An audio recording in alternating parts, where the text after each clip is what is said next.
Nabi bahkan mensunnahkan adanya puasa pada hari Asyura, dan melihat ternyata orang-orang Yahudi juga pada puasa nih kalau hari Asyura.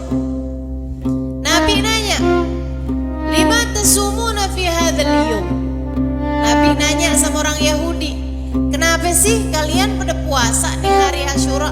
Kalau Nabi sih memang puasa. Bahkan sebelum diwajibkannya puasa Ramadan, puasa hari Asyura nih dulunya wajib. Baru ketika Allah mewajibkan puasa Ramadan pada tahun kedua dari Hijriah, Nabi Muhammad alaihissalam kemudian dengan perintah Allah menjadikan puasa-puasa yang sebelumnya wajib menjadi sunnah, termasuk puasa hari Asyura. Assalamualaikum warahmatullahi wabarakatuh. Alhamdulillah rabbil alamin, bihi nasta'in ala umurid dunya waddin. Wassalatu wassalam ala asyrafil anbiya wal mursalin sayyidina wa maulana Muhammadin wa ala alihi wa sahbihi ajma'in. Subhanaka la ilma lana illa ma 'allamtana innaka antal alimul hakim. Rabbi shrah li sadri wa yassir li amri wahlul 'uqdatan min lisani yafqahu qawli, amma ba'du. Alhamdulillah, adik-adik saudara sekalian yang saya muliakan, hari ini kembali kita dipertemukan oleh Allah Subhanahu wa taala, dan saya akan membahas mengenai apa yang segera akan kita jelang, yaitu hari Asyura dan beberapa peristiwa yang terjadi pada hari Asyura untuk menjadi pembelajaran dalam diri kita sekalian. Insyaallah mudah-mudahan jadi tambahan ilmu yang bermanfaat. Baik, sebelum kita mulai, kita akan baca niat belajar bersama-sama. Mudah-mudahan ilmunya nanti sekali lagi jadi ilmu yang manfaat buat kita sekalian. Bismillahirrahmanirrahim. Nawaitu ta'allum wa ta'lim wan naf'a wal intifa' wal mudzakarah wat tadhkir wal ifadah wal istifadah wal hidza ala tamassuk bi kitabillah wa sunnati rasulillah sallallahu alaihi wa alihi wa sallam, wa du'a ilal huda والدلالة على الخير ابتغاء مرضاته وقربه وثوابه وحسن الخاتمة مع اللطف والعافية وصلاح العاقبة برحمتك يا أرحم الراحمين. La hadratin Nabi Muhammad sallallahu alaihi wasallam wa alihi washabihi azwaji wa dzurriyyati wa ahli baiti wasallim wa jamil anbiya wal mursalin wal ulul ajma'in wa khususan sayyidina Muhajirin Ahmad bin Isa Fakir Muqaddam Muhammad bin Ali Ba'alawi Sayyidil Habib Abdullah bin Abu Bakar Al-Aidarus Fakhril Wujud Asya Bakar bin Salim wa Sulim wa Furim Tumar Sahib Ratib Abdullah bin Al-Haddad Ahmad bin Zain Al-Habsyi wa Alim Al-Habsyi wa jami' sadatina Ali Abi Alawi ajma'in anna Allah yaghfir lahum wa yarhamhum wa ya'li darajatihim fil jannah wa yanfa'una barakatihim wa asrarihim wa anwarihim wa ulumihim wa nafaatihim fid din wa dunya wal akhirah. Al-Fatihah, baca bersama-sama. A'udzu billahi minasyaitonir rajim. Bismillahirrahmanirrahim. Alhamdulillahi rabbil alamin. Ar-Rahmanir Rahim. Maliki yaumiddin. Iyyaka na'budu wa iyyaka nasta'in. Ihdinas siratal mustaqim. Siratal ladzina an'amta 'alaihim ghairil maghdubi 'alaihim waladdallin. Amin. Taqabbalallah minna wa minkum, taqabbal ya karim. Teman-teman sekalian, adik-adik semuanya, beberapa hari lagi kita akan memasuki salah satu hari penting dalam Islam. Namanya hari Asyura. Ya, hari Asyura itu adalah hari yang mulia dari sebelum zamannya Nabi Muhammad sallallahu alaihi wasallam. Jadi dari sejak zamannya Nabi Adam tuh hari Asyura udah selalu menjadi hari yang dianggap penting. Jadi dari kalangannya Nabi Musa, zamannya Nabi Isa, zamannya Nabi Yusuf, zamannya Nabi Sulaiman, zaman seluruh nabi nih tahu bahwa hari Asyura adalah hari yang penting. Hari di mana Allah Subhanahu wa taala banyak sekali menurunkan rahmat, hidayah, kasih sayang, pemberian, hadiah, kesembuhan bagi yang sakit, terijabahnya hajat bagi yang punya hajat pada hari Asyura tersebut. Karena Allah Subhanahu wa taala itu zat yang maha dermawan. Nah, zat kalau dermawan tuh suka ngasih. Nah, pada hari-hari yang dimuliakan oleh Allah Subhanahu wa taala, Allah ngasihnya lebih banyak daripada pada waktu-waktu yang lain. Nah, ini adalah hari Asyura. Hari Allah Subhanahu wa taala banyak memberikan limpahan rahmat dan kasih sayang kepada para hamba-hambanya. Teman-teman sekalian yang saya muliakan, hari Asyura itu yang sangat dikenal adalah hari Allah menyelamatkan Nabi Allah Musa alaihissalam. Ya, hari Allah Subhanahu wa taala menyelamatkan Nabi Musa dari kejahatannya Fir'aun. Karenanya kaum Yahudi, orang-orang Yahudi itu selalu saja juga memuliakan Nabi, bahkan mensunahkan adanya puasa pada hari Asyura. Dan melihat ternyata orang-orang Yahudi juga pada puasa nih kalau hari Asyura. Nabi nanya, "Lima tasumuna fi hadzal yaum?" Nabi nanya sama orang Yahudi, "Kenapa sih kalian pada puasa nih hari Asyura?" Kalau Nabi sih memang puasa. Bahkan sebelum diwajibkannya puasa Ramadan, puasa hari Asyura nih dulunya wajib. Baru ketika Allah mewajibkan puasa Ramadan pada tahun kedua dari Hijriyah, Nabi Muhammad alaihissalam kemudian dengan perintah Allah menjadikan puasa-puasa yang sebelumnya wajib menjadi sunnah, termasuk puasa hari Asyura. Puasa hari Asyura. Nah, Nabi lihat nih, ketika Nabi tinggal di Madinah, lama-lama Nabi tahu, oh ternyata yang puasa hari Asyura bukan cuman kita nih orang Islam. Orang Yahudi ternyata juga puasa. Yang pasti sih perbedaan puasanya orang Yahudi sama orang Islam itu perbedaannya ada pada sahur. Kita kalau puasa sunnah sahur, orang Yahudi kalau puasa nggak pakai sahur. Makanya Nabi Muhammad bilang jangan tinggalin sahur, biar puasa kita beda sama puasanya orang Yahudi.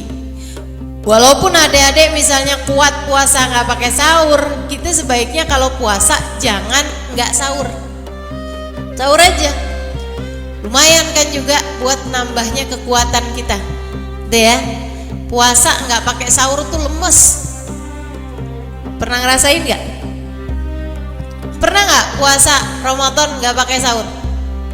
Pernah ya? Lemes nggak? Lemes saja apa lemes banget? Aus, iya bener aus terutamanya ya. Masya Allah. Teman-teman sekalian, nah ini perbedaan puasa kita sama puasanya orang Yahudi. Sama, orang Yahudi juga kalau puasa nggak boleh makan, nggak boleh minum, sama aja. Nah akhirnya Nabi nanya nih, kenapa sih kalian orang Yahudi puasa juga nih hari Asyura? Kalau kita puasa Ramadan kan mereka nggak puasa tuh Ramadan. Tapi kalau hari Asyura tuh barengan gitu, kita puasa dia puasa juga. Mereka bilang, fa innallaha qad sallama nabiyana Musa fi hadzal yaum. Karena Allah telah menyelamatkan, fa innallaha qad naja Musa fi hadzal yaum. Karena Allah telah menyelamatkan Nabi Musa pada hari Asyura ini. Kami berterima kasih Allah telah menyelamatkan Nabi Musa pada hari Asyura, maka kami bersyukur kepada Allah dan memuasakan hari Asyura ini sebagai bentuk kesyukuran kami atas Allah menyelamatkan Nabi Musa dan Bani Israel pada hari Asyura. Teman-teman sekalian yang saya muliakan, Nabi ketika mendengar itu, Nabi Muhammad bilang, nahnu aula bidzalik, kita tentu saja lebih pantas lagi untuk mensyukuri keselamatannya Nabi Allah Musa. Karena ya kita juga memang perlu puasa pada hari Asyura. Cuman Nabi jadinya gini, lau adraktu sanatil atiyah, kata Nabi la sumtu ma'al Asyura at-tasu'a.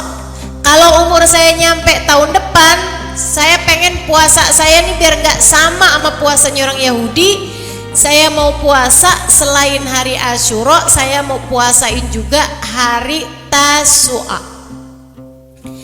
Jadi puasa hari Tasu'a itu sunnah, meskipun kesunahannya tidak sama dengan kesunahannya hari Asyura.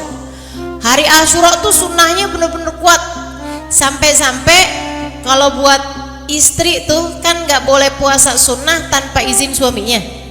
Nah itu kecuali 2 hari tuh. Adik-adik nanti kalau jadi istri ya, itu gak boleh puasa sunnah kecuali dengan izin suaminya. Kenapa gitu? Takutnya kan kalau puasa jadi lemes, jadinya nanti gak bisa ngurusin suami gitu maksudnya. Kayak gitu. Jadi gak boleh nih kita puasa sampai bikin suami kita merasa gak keurusan atau jadinya istrinya ogah-ogahan gitu, jalanin kewajibannya sebagai seorang istri. Nah tapi dalam Islam itu istri tetap boleh puasa sunnah tanpa izin suaminya hanya untuk 2 hari aja, yaitu 1 hari Arafah, 2 hari Asyura. Kenapa gitu? Karena pentingnya puasa 2 hari ini. Jadi kalau ada suami ngelarang istrinya, besok kamu gak usah puasa, nanti kamu lemes gak bisa ngurusin saya, istrinya tinggal bilang sama suaminya, nah kamu juga bang mestinya puasa, jadi saya gak harus masak besok, abang juga mestinya puasa. Puasa hari Asyura itu kata Nabi Muhammad, Shaum yaum Asyura yukaffir dunub sanah. Sesungguhnya puasa hari Asyura ngapusin dosa setahun. Jadi saya sarankan teman-teman yang udah balik nih, kan udah punya dosa nih, jangan tinggal puasa hari Asyura. Nah adik-adik yang belum balik gimana nih? Puasa apa gak puasa? Puasa juga. Niatin semoga Allah mengampuni dosa kedua orang tua kalian. Dosa setahun dari orang tuanya dihapuskan Allah SWT karena puasa anaknya. Gitu kan? Ustazah berarti kalau anaknya udah puasa orang tuanya gak usah puasa? Kan dosanya udah diampunin sama puasanya anak kita nih, dia belum balik. Itu juga orang tuanya tetap harus puasa. Kenapa? Nah dosanya banyak? Belum tentu terhapuskan dengan puasanya anakmu. Nah, kamu juga mesti puasa. Kamu punya anak 3, 4 yang belum balik, kalau memang umurnya udah boleh puasa gitu ya, nah itu puasa juga gitu kan, biar jadinya terampunilah dosa-dosamu gitu teman-teman.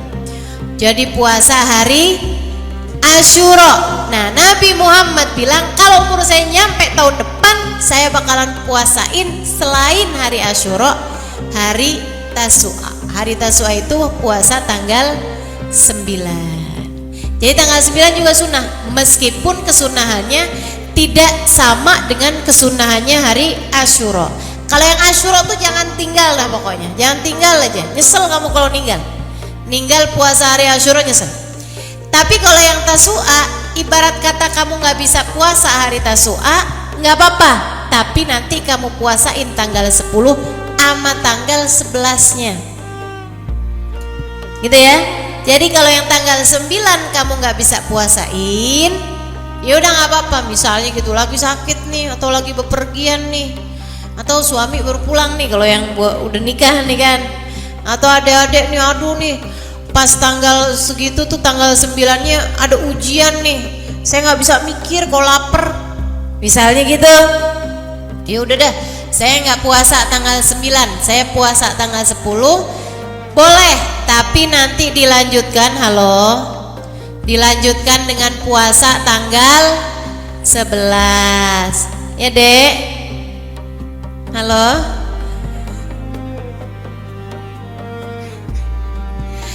teman-teman saya sekalian yang saya muliakan.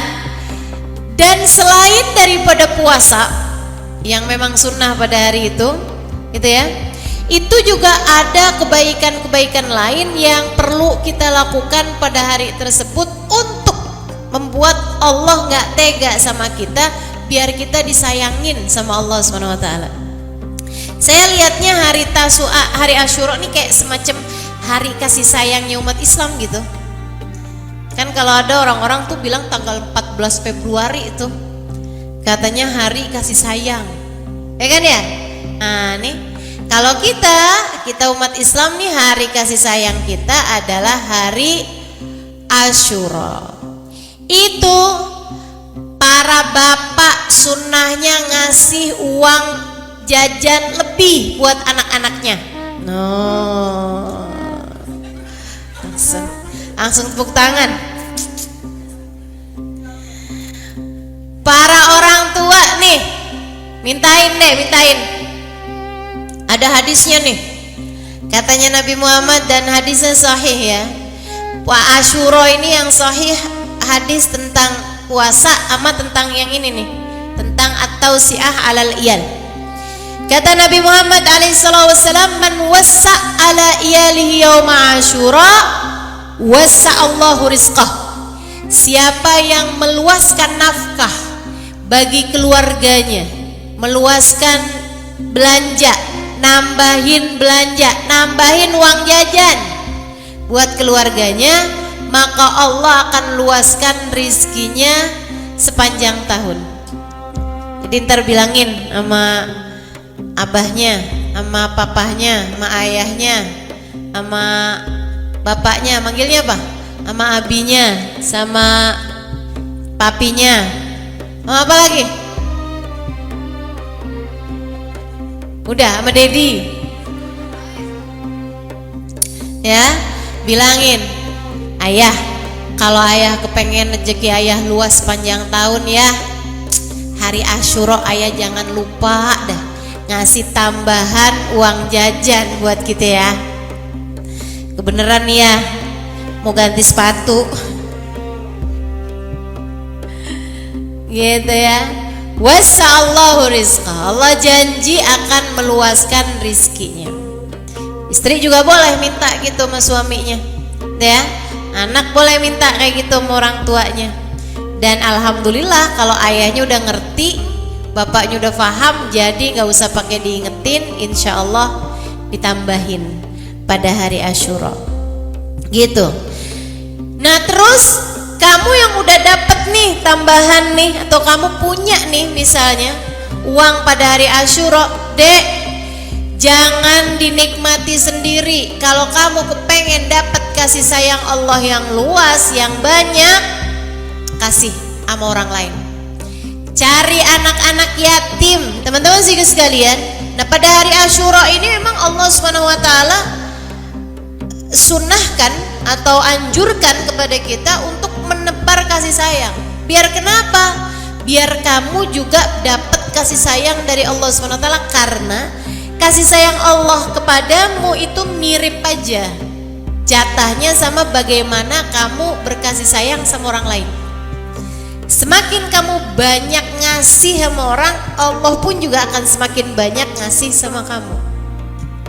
Semakin banyak kamu sayang sama orang, Allah juga bakalan semakin banyak sayang sama kamu. Jadi orang yang pelit gak mau ngasih sama orang, Allah juga bakalan pelit juga sama dia kalau mau ngasih-ngasih.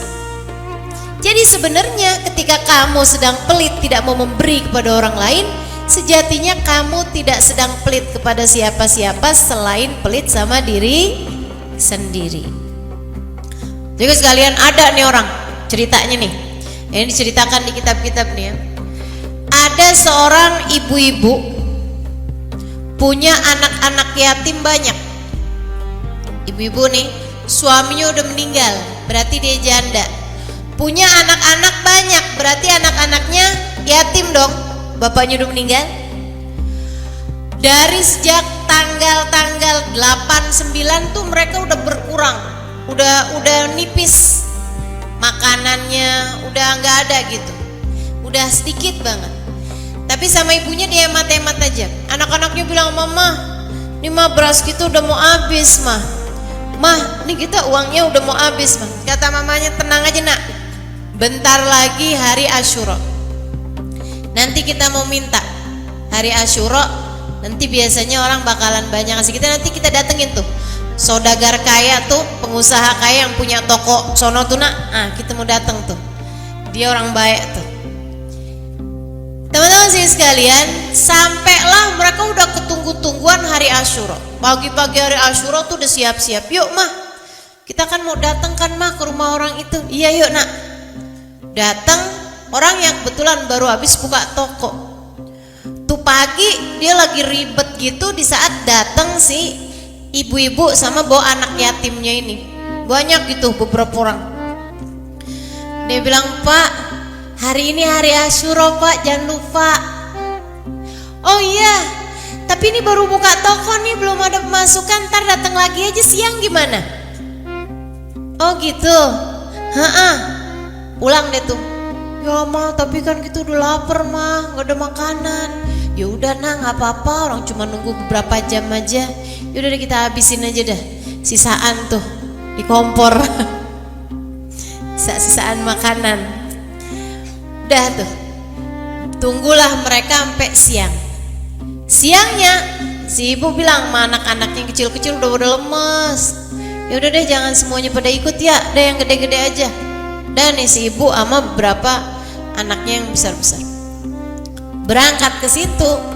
Dia baru lagi mau istirahat. Ya bu, ibu telat sih berapa menit nih, saya udah istirahat aja nih sekarang nih. Saya mau sholat, mau ini apa segala macem. Ibu datang lagi ntar dan sore dah sore. Sedih bener. Ya udah deh tuh pulang. Lemes. Mau pulang ke rumah. Gimana nih ketemu anak-anak? Ya udah deh pulang ke rumah aja, capek juga. Pulang nih ke rumah. Mana mah makanannya mah? Iya ntar sore. Ya mah, kita kan udah lapar. Ya udah ntar aja, tungguin bentaran nak, cuma berapa jam deh, nggak apa-apa. Teman-teman sekalian, sampailah sore. Pas sore itu orang baru habis uangnya dipakai buat bayar-bayarin karyawan. Benar-benar habis uangnya. Ya ada sebenarnya dalam rumah gitu kan, cuman ya males aja ngambilnya. Ya bu, duit saya baru aja nih saya pakai buat gaji karyawan. Besok gimana besok? Aduh sedih bener. Ya udah deh tuh, namanya orang minta ditolak kayak begitu kan, mau gimana lagi?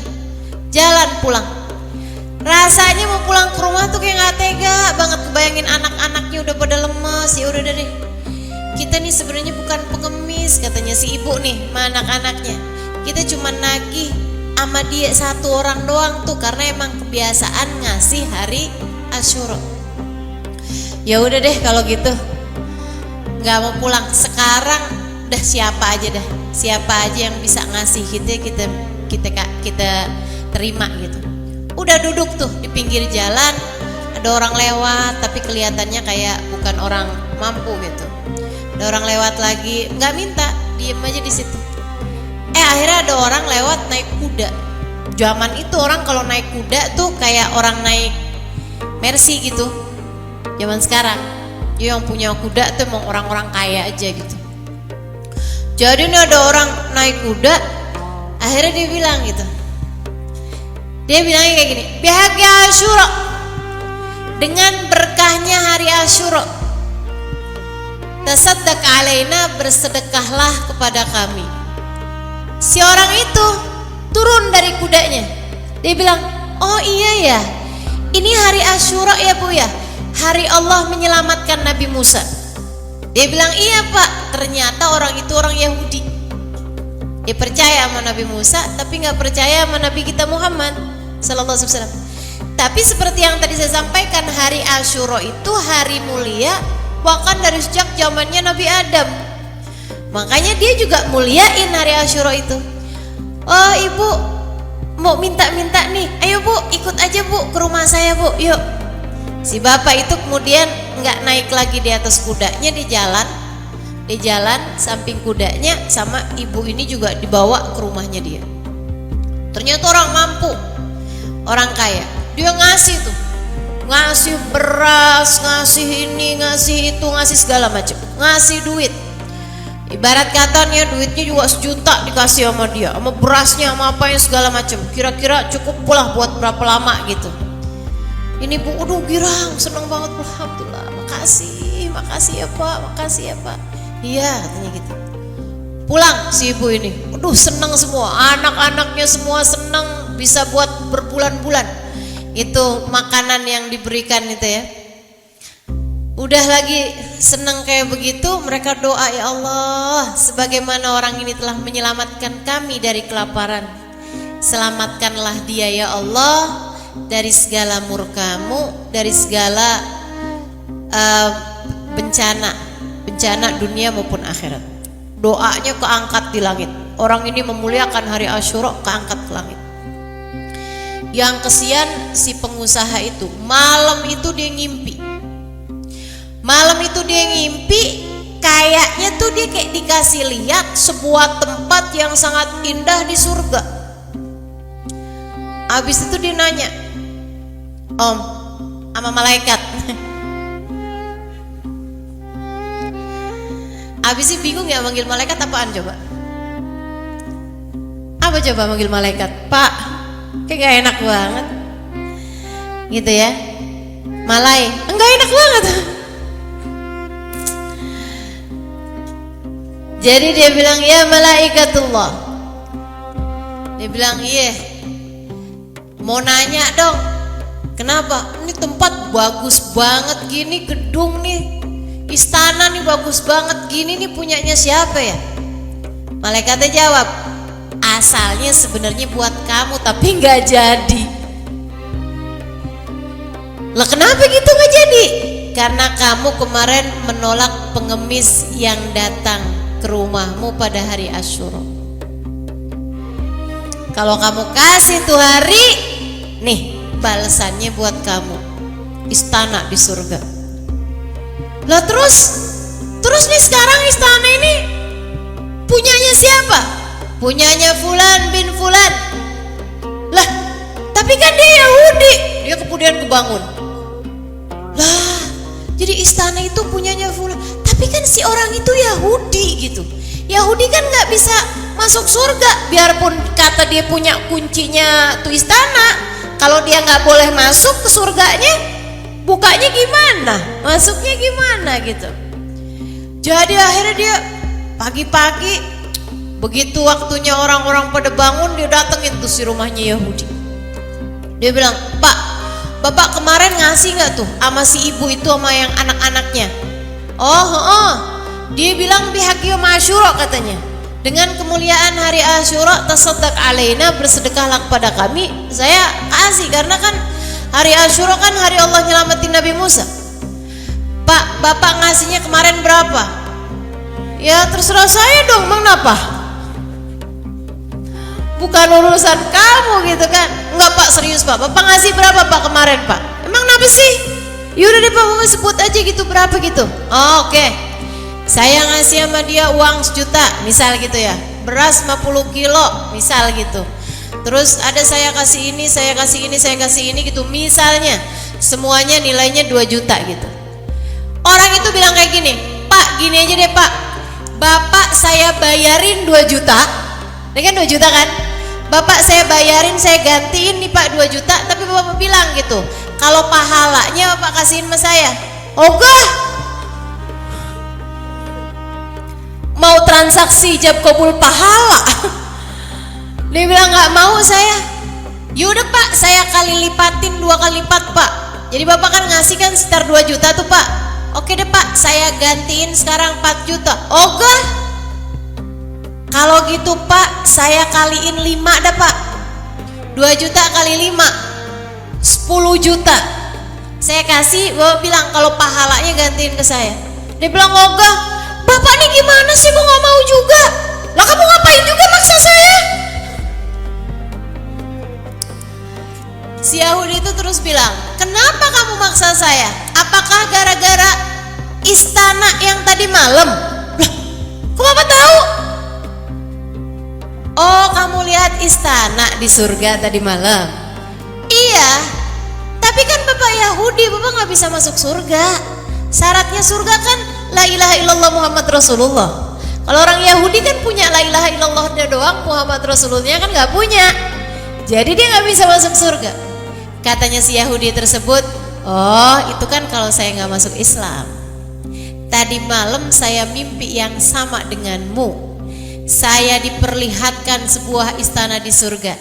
Saya tanya, wahai malaikat, istana ini milik siapakah kiranya? Istana indah ini milik siapa? Malaikat bilang, ini untukmu yang telah bersedekah pada hari Asyura jika kamu masuk dalam agama Islam. Kamu telat Pak, subuh tadi saya sudah ikrar mengucap kalimat syahadat di masjid, Bapak gak bisa lagi ngambil pahala saya. Ya Allah, nyesel bener tuh si Bapak. Nah itu hari Asyura. Teman-teman saya sekalian, Allah banyak sekali memberikan hadiah-hadiah pada hari tersebut. Sebab Asyura itu, Dek, hari Allah menyelamatkan Nabi Musa. Jadi banyak diantara kita nih yang diselamatkan dari segala murka, dari segala petaka, dari segala bencana pada hari Asyura. Yang asalnya ketulis bakalan kena bencana nggak jadi karena dia muliain hari Asyura. Yang asalnya bakalan kena petaka pada masa-masa yang akan datang nggak jadi karena dia berdoa dan memuliakan hari Asyura. Yang asalnya nih, misalnya ya, mohon maaf, mau dapat suami, suaminya jahat sama dia gitu, dia muliain hari Asyura, Allah nggak jadi. Allah bilang, sebagaimana aku menyelamatkan Nabi Musa pada hari Asyura dari kejahatan Fir'aun, aku juga selamatkan hamba perempuanku ini dari kejahatan calon suaminya. Aku gantikan dengan laki-laki yang soleh, yang baik baginya. Tuh. Jadi kalau kamu pada masa-masa ini ada orang yang suka berbuat jahat sama kamu, cobain banyakin doa hari Asyura. Mudah-mudahan Allah SWT menghindarkan kamu dari kejahatan orang lain sebagaimana Allah telah menghindarkan Nabi Musa dari kejahatannya Fir'aun. Gitu ya. Adik-adik saudaraku sekalian, hari Asyura ini hari Allah menyehatkan kembali Nabi Ayub. Yang asalnya dikasih sakit berat tuh Nabi Ayub, Allah kasih kesembuhan pada hari Asyura.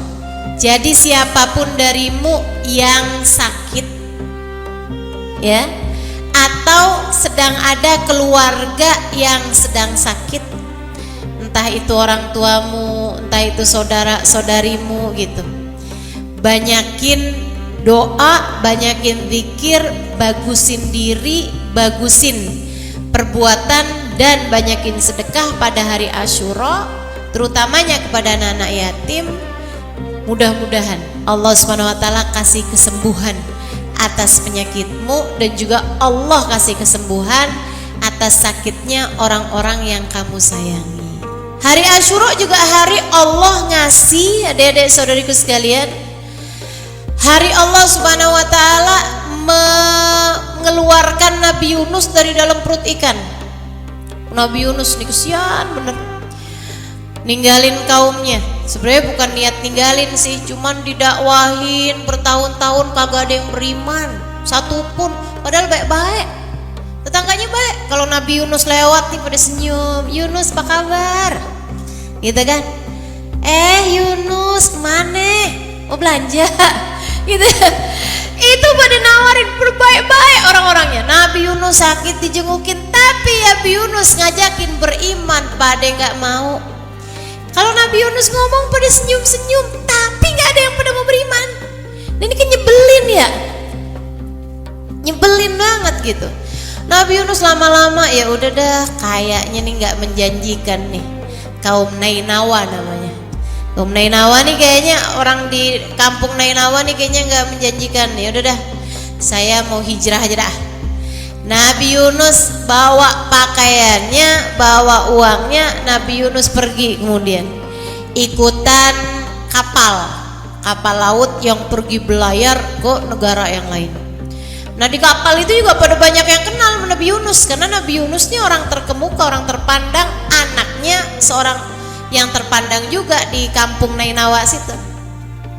Yunus bin Matta nama ayahnya ya, ayahnya namanya Matta. Teman-teman sekalian, udah tuh Nabi Yunus lagi ada di dalam perahu, dapat sehari 2 hari, tiba-tiba saat perahu itu, kapal itu ada di tengah-tengah lautan, lagi nggak musimnya, kapalnya terombang-ambing, datang badai yang sangat dahsyat sekali. Waduh, pada ini ya nih terombang-ambing di atas kapal. Nah kodenya keluar, semua penumpang kumpul sini. Udah sambil pegangan nih pada kumpul semuanya. Ini bukan waktunya badai, ini juga bukan tempatnya badai, bukan musimnya badai. Kalau sampai terjadi badai seperti ini, pasti disebabkan karena ada anak kabur dari orang tuanya, atau ada istri kabur dari suaminya, ada istri minggat, ada anak kabur, ada istri minggat, atau ada budak lari dari tuannya. Katanya gitu. Semua penumpang itu ngerasa kayak bukan deh saya. Nabi Yunus bilang, saya bukan istri, saya juga nggak kabur dari ayah saya gitu ya. Saya juga nggak budak kabur dari tuan saya. Tapi apa iya ya saya ya? Habis itu katanya nakodanya, kalau gitu semua dari kalian silakan tulis nama kalian masing-masing, kita undi. Masukin namanya diundi, seret. Keluar Yunus bin Matta. Kata Nabi Yunus, iya sih saya kabur dari perintah Allah, disuruh dakwah di Nainawa. Karena orang-orang yang gak pada beriman, akhirnya Nabi Yunus memutuskan untuk pindah gitu kan. Kali-kali tempat yang lain orang-orangnya mau beriman. Padahal kan kalau dilihat-lihat kayak gak salah ya. Orang kan kalau misalnya gitu ngajar di satu tempat, orangnya kagak ada yang pada mau sekolah di situ ya kan, pindah kan gitu kan. Nah tapi rupanya tuh nggak mesti kayak gitu. Kita kalau mau dakwah tuh nggak bisa gitu. Diperintahkannya sama Allah di situ, ya udah di situ gitu. Saya ditinggal di Jakarta, ya udah saya mesti dakwah di Jakarta. Walaupun orang Jakarta kagak mau ada yang hadir, nggak peduli saya, tetep aja saya ngajar. Kayak gitu mestinya gitu. Karena orang tuh kalau dakwah tuh ya udah kamu ditempatkan di mana, di situ kamu harus bermanfaat. Boleh, bukan nggak boleh dakwah di tempat-tempat yang lain, boleh. Saya juga pergi kemana-mana, tapi yang Jakarta itu harus yang menjadi prioritas. Sebab kita tinggal di situ, kita bermanfaat di tempat di mana kita berada. Apalagi para nabi. Para nabi itu ada surat utusannya, diutusin di Nainawa. Nah kenapa kamu kabur? Jadinya itu kapal oleng. Katanya nakodanya, tapi Yunus kamu kan bukan budak Yunus. Kali-kali salah nih, kocok lagi. Dikocok lagi. Keluar lagi Yunus bin Matta. Nabi Yunus tuh kan saya. Akhirnya terus orang bilang, sekali lagi. Kenapa sekali lagi? Karena ikannya belum nyampe. Ikan pausnya belum nyampe ke situ. Jadi Allah pikir, diundi lagi keluar Yunus bin Matta. Ayo kita lempar Yunus. Mereka pun guncang-guncang Nabi Yunus, dilemparkanlah. Pas banget tuh Allah bukain mulutnya ikan paus yang udah nyampe ke situ. Begitu keluar, begitu Nabi Yunus dilemparkan, blok, masuk tuh ke dalam perutnya ikan paus. Masya Allah, namanya Nun ya. Ikannya nih namanya ikan Nun, gede banget ikannya. Teman-teman sekalian, akhirnya terus ikannya begitu ada Nabi Yunus di dalam, ikannya masuk kemudian ke dalam dasar lautan. Nabi Yunus ya ampun, nasib dalam perut ikan. Nggak bisa lihat, nggak bisa gerak, nggak bisa ngapa-ngapain. Saya kalau lagi sumpek saya ingetin Nabi Yunus deh nih. Saya bilang lagi sumpek kayak apapun nggak apa-apa.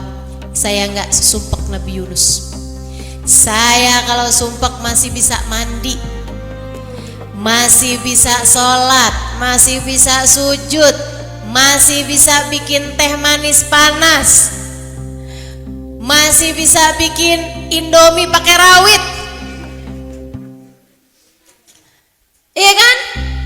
Masih apa-apanya nih, masih ada deh yang bisa kita kerjain. Nabi Yunus dalam perut ikan bisa ngapain coba? Nggak bisa apa-apa deh, Masya Allah, Masya Allah. Terombang-ambing dalam perut ikan berhari-hari lamanya. Nggak ngelihat tangannya, nggak ngelihat kakinya di mana, udah nggak bisa lihat. Dalamnya perut ikan, dalamnya dasar lautan, dalamnya malam, gak bisa lihat apa-apa. Fi dhulumatin thalath. Kata Allah Subhanahu wa taala, Yunus berada dalam 3 kegelapan. Gelap dalam perut ikan, gelap dalam lautan, dan gelapnya malam ketika sedang malam. Waduh, benar-benar Nabi Yunus sumpek di atas sumpek. Itu Nabi Yunus dalam perut ikan dari yang asalnya nyalah-nyalahin keadaan, dari yang lagian nih saya emang salah sih kabur dari Nainawa, tapi kan emang orang-orangnya tuh juga nggak pada ikutan saya tuh. Lagian kenapa sih mereka nggak beriman aja gitu? Kan mereka kalau beriman kan mereka pada selamat ya. Waduh, terus tuh Nabi Yunus menyalah-nyalahkan keadaan, nyalah-nyalahin orang dan lain sebagainya. Habis itu orang ikannya kalau lagi lapar dia makan ikan, gitu kan, masuk ke dalam nih tinggal tulang-tulangnya. Ya ampun, Nabi Yunus udahlah susah dalam perut ikan, ketusuk-tusuk meduri. Malang bener nasib Nabi Yunus, Masya Allah, berhari-hari lamanya deh melayang-layang dalam perut ikan. Jangan dikata urusan lapar, haus, terombang ambing gak jelas tuh dalam perut ikan.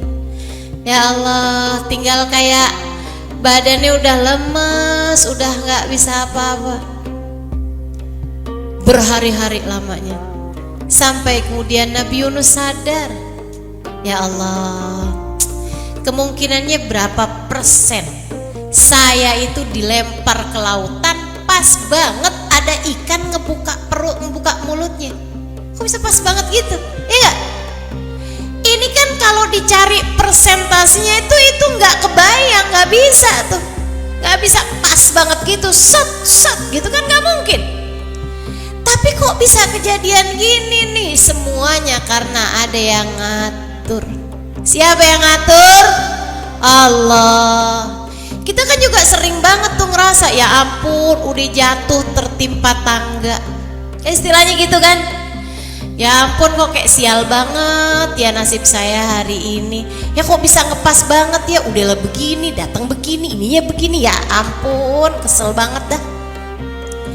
Teman-teman saya sekalian, saya sering kali mengingatkan, ketika satu perkara berada di luar kendalimu, itu adalah cara Allah mengingatkanmu bahwasanya kendali segala urusan memang tidak pernah berada dalam kendalimu. Semua kendali ada pada Allah. Yang ngatur hidup kita nih dek, bukan kita sendiri dek, Allah. Adik-adikku sayang, yang ngatur hidupmu tuh bukan kamu sendiri, tapi Allah Subhanahu wa taala yang nentuin kamu jadi anaknya Bapak Fulan, Ibu Fulana. Kamu mukanya begini, gitu ya. Kamu kulitnya warnanya ini, rambutnya keriting apa lurus apa ikal mayang. Nah, itu udah ada ketetapannya masing-masing deh, bukan ada dalam pengaturan kamu. Gak ada dalam aturan kamu. Kamu gak bisa ngatur apa-apa. Nanti malam kamu akan tidur jam berapa, bukan kamu yang ngatur. Di luar kendalimu ada sekalian. Besok paginya kamu akan bangun jam berapa, gak dalam aturan kamu. Walaupun kamu usahain pakai alarm ini itu apa segala macam, tetap aja bangunnya pada waktu yang telah ditetapkan Allah. Betul apa enggak?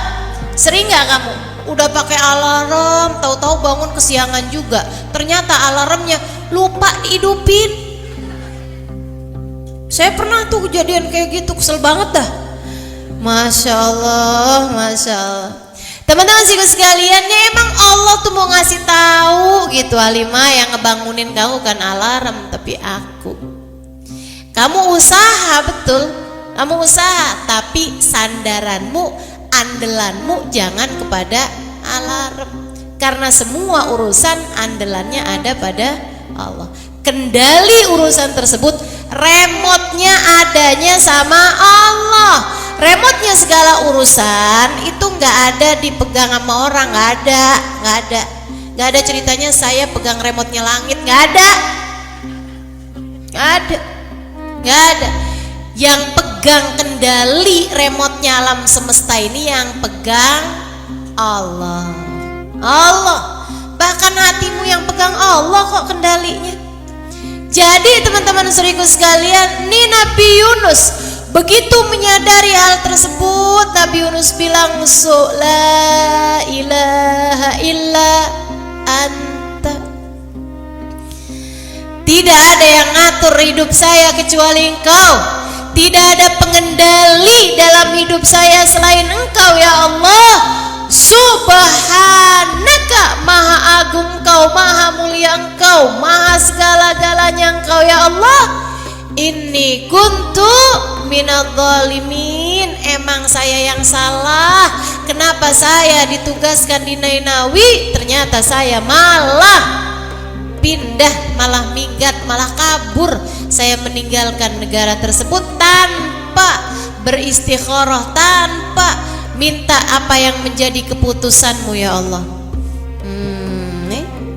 Teman-teman sekalian, Nabi Yunus pun berulang-ulang mengucapkan kata tersebut, la ilaha illa anta subhanaka inni kuntu minadh dhalimin. La ilaha illa anta subhanaka inni kuntu minadh dhalimin. Terutama dengan hatinya, ya Allah, maha suci Engkau ya Allah, maha agung Engkau ya Allah. Saya yang salah ya Allah, emang saya nggak benar ya Allah. Saya nih Allah yang banyak dosanya ya Allah, saya ya Allah yang salah ya Allah. Saya seharusnya nggak nyalahin siapapun, karena sebenarnya sayalah yang salah. Subhanallah, pikirannya Nabi Musa ini kedengeran sampai malaikat-malaikatnya Allah di atas langit sana.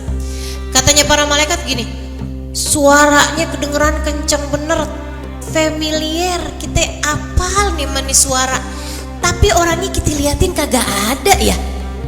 Di bumi mana dia nih? Sautun ma'ruf fi makanin majhul, kata para malaikat. Dia ada suara kita kenal, familiar banget suaranya, akan tetapi fi makanin majhul, tempatnya di mana kita nggak tahu. Allah bilang, innahu sautu abdi Yunus fi batnil hut. Sesungguhnya ini adalah suara hambaku Yunus dari dalam perut ikan.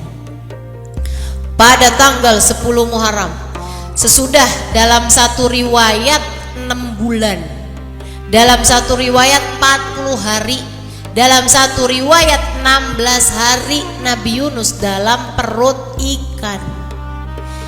Dek, mestinya mati ya enggak? Orang nggak makan, nggak minum, nggak apa-apa itu dalam perut ikan, mati tuh mestinya. Mestinya tuh perut ikan tuh jadi kuburannya Nabi Yunus, sekalian mati di situ.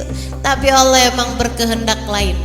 Kenapa Allah berkehendak lain? Karena suara zikirannya Nabi Yunus dan kepasrahannya kepada Allah serta pengakuannya bahwa beliau telah berbuat dosa. Pengakuan dosa, pengakuan salah, ini yang punya nilai di mata Allah. Allah sampai bilang, laula annahu minal musabbihin la labitha fi batnil hut ila yaumi yub'atsun. Andai ada Yunus tuh nggak zikir tuh, andai Yunus tuh nggak baca la ilaha illa anta subhanaka inni kuntu minadh dhalimin, hatinya nggak bergemuruh dengan zikir yang seperti itu, la labitha fi batnil hut ila yaumi yub'atsun, aku akan biarkan dia di dalam perut ikan sampai hari kebangkitan. Artinya tuh perutnya ikan itu bakalan jadi kuburnya Nabi Allah Yunus. Karena beliau berzikir, Allah selamatkan. Tanggal 10 Muharram Allah bikin perut ikannya mules. Mual. Nah ya kan, kalau nggak mulus nggak ini ya, nggak muntah ya kan. Nggak mual nggak muntah gitu. Mual setengah mati. Waduh, mual banget nih.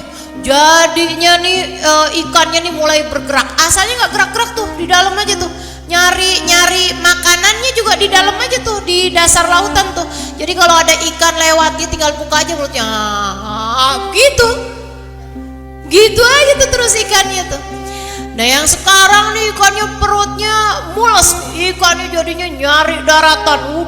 Mulai dia lewat aja nih lautannya goyang karena kan gede banget badannya. Dia lewat terus tuh, dia pesisirin tuh sampai nyampe ke daratan, dia buka mulutnya, dia pun muntah, kemudian keluarlah Yunus sampai terdampar di daratan. Gak punya tenaga teman-teman, gak punya tenaga, lemes setengah mati. Ya ampun, tinggal nyawanya doang nih. Ya Allah, pingsan beberapa waktu. Sampai kemudian Allah Subhanahu wa taala, Allah tuh kalau mau ngasih kehidupan sama orang pasti dikasih rezekinya. Ini buat ibu-ibu terutamanya nih. Ibu-ibu yang hadir dengerin saya nih. Jangan pernah was-was ragu-ragu urusan rezeki. Kalau kamu emang mesti hidup, rezekimu bakalan sampai padamu. Tenang, bisa jadi kamu nggak tahu alamat rezekimu. Rezekimu yang tahu alamatmu. Nggak bakalan salah kirim. Malaikat Mikail tuh gak bakalan salah kirim. Sama malaikat Israel gak akan pernah salah cabut nyawa gitu ya. Jangan ada tuh yang bilang yang sakit bininya, kok yang mati lakinya, jangan-jangan keliru nih malaikatnya. Gak ada ceritanya. Gak ada ceritanya malaikat Israel keliru nyabut nyawa. Sama halnya malaikat Mikail gak bakalan keliru bagi-bagi rezeki teman-teman. Gak ada ceritanya. Jadi nggak usah khawatir. Ini nih saya bikin toko, sebelah bikin toko lagi nih, sama juga jualannya sama saya. Dia ngerebut rezeki saya. Saya pergi ke Mbah Dukun nih, biar bikin tokonya dia nggak laku. Enggak gitu caranya. Kita sebagai orang beriman tahu yang ngasih rezeki Allah Subhanahu wa taala. Malaikat gak bakalan keliru bagi-bagi nama kita rezeki. Wahum la yufarritun, kata Allah. Malaikat tuh gak ada yang keliru. Jadi nih karena Nabi Yunus ini mesti hidup, teman-teman sekalian, Allah kasih rezekinya berupa apa? Melon. Rezekinya Nabi Yunus waktu itu berupa melon. Sama Allah tuh pohon melon tuh, kan pohon melon ngerambat tuh. Dirambatin buahnya dibikin sama Allah pas banget di depan mulutnya Nabi Yunus. Karena kalau Nabi Yunus mesti gerak gak bisa juga. Jadi Nabi Yunus kan lemes banget, Allah kasih rezekinya tuh pas depan matanya. Teman-teman sekalian, sama Allah buahnya digedein sampai nyentuh mulutnya Nabi Yunus. Nabi Yunus pas sadar dari pingsannya, apaan sini depan di mulutnya banget, buahnya tuh udah nyampe ke mulutnya.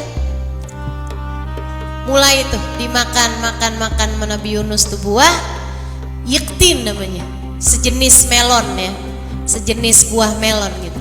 Dimakan. Udah bagus banget Allah kasihnya melon, nggak cabai rawit gitu kan, kepedesan. Buah yang lain kan keras-keras, kalau ini kan emang buahnya nggak keras gitu kan. Dari luarnya juga emang gak. Itu dimakan sama Nabi Yunus sampai habis tuh buah. Nabi Yunus bisa duduk, bisa makan sisanya. Udah tuh, segeran lagi Nabi Yunus bisa jalan. Habis itu ketemu sama orang, nanya, "Pak, maaf numpang tanya, ini daerah apa nih?" "Oh ini daerah Nainawi." Lah, kabur dari situ nyampe ke situ juga. Ini daerah Nainawa katanya. Ya Allah, kampungnya balik lagi ke Nainawa. Ya udah deh, berdakwah lagi Nabi Yunus sampai orang-orang pada beriman. Nah, poinnya adik-adik, teman-teman sekalian saya muliakan, hidup itu jangan jauh-jauh dari Allah, sang pengendali kehidupan.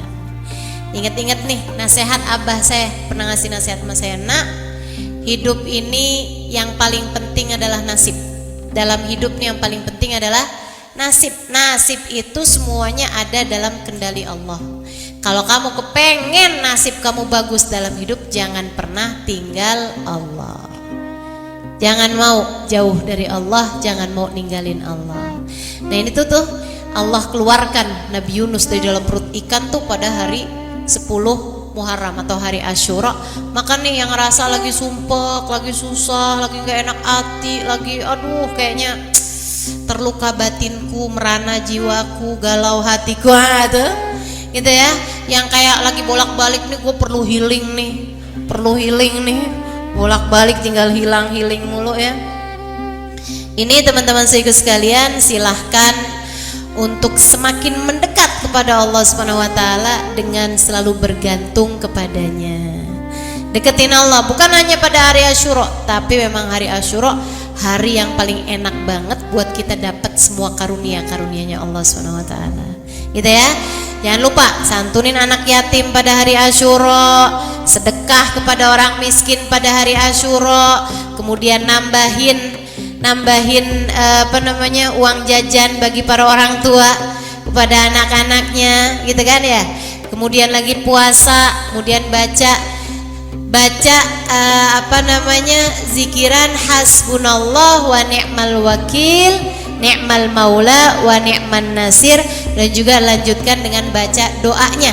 Ada doanya tuh, ada ketulis, tinggal baca aja. Kalau mau tambahan zikir apa Ustazah? Boleh tuh baca ayat kursi sebanyak 360 kali. Kalau yang kemarin belum baca tanggal 1, itu boleh juga dibaca tanggal 10 atau hari Asyura. 360 kali ayat kursi, diawali masing-masing dengan baca Bismillahirrahmanirrahim. Gitu ya. Insyaallah mudah-mudahan semuanya bisa diamalkan, dan mudah-mudahan kita semuanya meraih apa yang Allah Subhanahu wa taala janjikan pada hari Asyura, berupa ampunan, berupa rahmat, berupa kasih sayang, berupa kesembuhan, berupa rezeki, berupa kemudahan hidup, berupa terangkatnya semua kesedihan dalam hati, berupa terangkatnya sebuah musibah-musibah dalam kehidupan kita. Mudah-mudahan Allah kabulkan kita dan menjadikan salah satu di antara mereka yang meraih itu semua. Ala hadhihi niyyah bi kulli niyatin salihah jami'ah syamilah ila hadratin nabi. Al-Fatihah.